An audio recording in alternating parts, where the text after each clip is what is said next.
নমস্কার। আজ আমি আপনাদের সাথে সুস্বাদু কুমড়োর ছক্কার রেসিপি শেয়ার করব।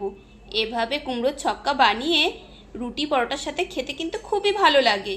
দেখে নেওয়া যাক রেসিপি। কুমড়োর খোসা ছাড়িয়ে কুমড়োগুলো টুকরো করে কেটে নেব।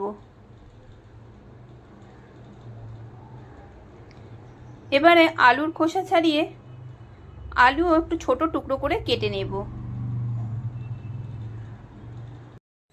রান্নাটা করার জন্য কড়াইতে দেব সর্ষের তেল। তেল গরম হয়ে গেছে, টুকরো করে কেটে রাখা কুমড়ো আর আলুগুলোকে দিয়ে দিলাম। দেব নুন। এবার সামান্য একটু কুমড়ো আর আলু ভেজে নেব। কুমড়ো আর আলুগুলো ভেজে নেওয়া হয়ে গেছে সামান্য। এবার মাঝখানটা এখানে ফাঁকা করে নিলাম, এখানে ফোড়নটা দিয়ে দেব।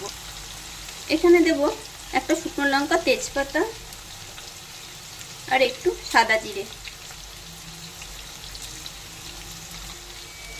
ফোড়নটা একটু এখানে নেড়ে নেব।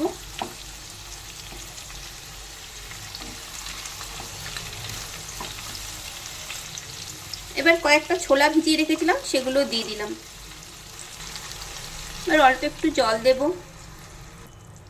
দেব জিরে গুঁড়ো, ধনে গুঁড়ো, স্বাদ মতন লঙ্কার গুঁড়ো,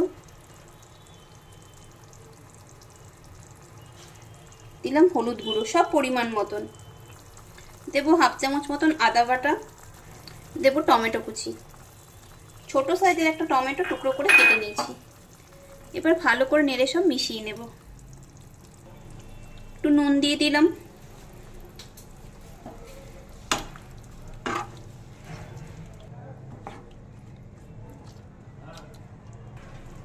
এবার ঢাকা দিয়ে কিছুক্ষণ রেখে দেব। কিছুক্ষণ পর ঢাকা খুলে নিলাম। এবার দেখে নিচ্ছি কুমড়ো আলু সব সেদ্ধ হয়ে গেছে। এবার দিয়ে দেবো অল্প একটু জল। সব নেড়ে মিশিয়ে নেব। এভাবে এবার কিছুক্ষণ ফুটতে দেব।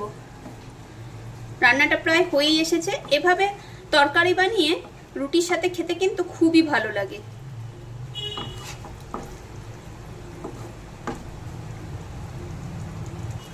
এবারে দেব টেস্ট ব্যালেন্সের জন্য কিছুটা চিনি আর দেব অল্প একটু গরম মশলা পাউডার। এভাবে আপনারা বাড়িতে অবশ্যই বানিয়ে দেখবেন, আশা করছি আপনাদেরও ভালো লাগবে। এবার গ্যাসের ফ্লেম অফ করে কিছুক্ষণ ঢেকে রেখে দেব, তারপর সার্ভ করে নেব।